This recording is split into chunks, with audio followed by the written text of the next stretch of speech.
Here in Utah, we learn about the Navajo, Ute, Paiute, and Shoshone tribes. But what about the tribes that met the first people who settled the 13 colonies? What do we know about them?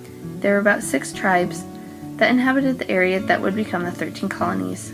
But in this video, we will focus on just 3 nations: the Iroquois, the Powhatan, and the Cherokee Nation. We'll begin in the New England area with the Iroquois Nation, also known as the Haudenosaunee. The Iroquois comprised of 6 different nations: the Seneca, the Cayuga, the Onondaga, the Oneida, the Mohawk, and the Tuscarora nations. This unity of nations was also known as the Iroquois Confederacy.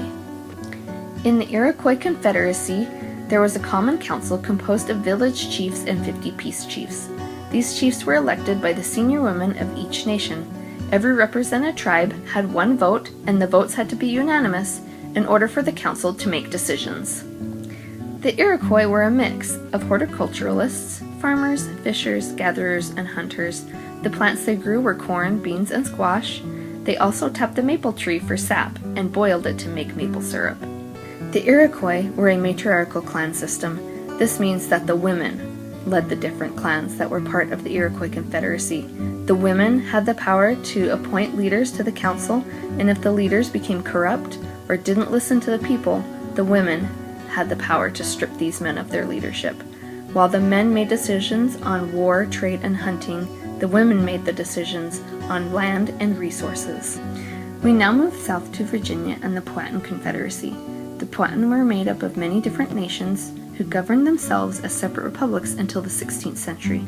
It was in the 16th century that Chief Powhatan united these different nations and became the supreme leader of the Powhatan Confederacy.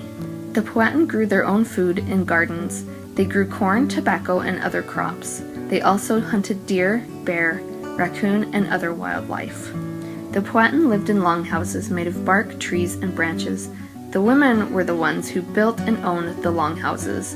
They built these houses by bending saplings and placing woven mats or bark over the saplings.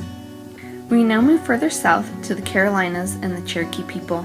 They are consistently identified to be one of the most socially and culturally advanced of all the Native American tribes. The tribes were led by 1 war chief and 1 peace chief. The war chief was always a man, but the peace chief could be a woman. The Cherokee people also farmed as well as hunted deer and gathered nuts and berries.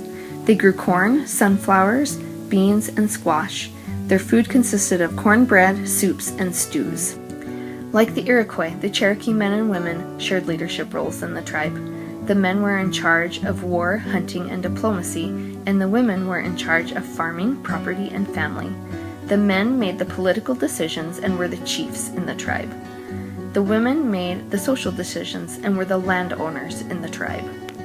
These are just some of the Native American tribes that made contact with some of the earliest settlers of the 13 colonies.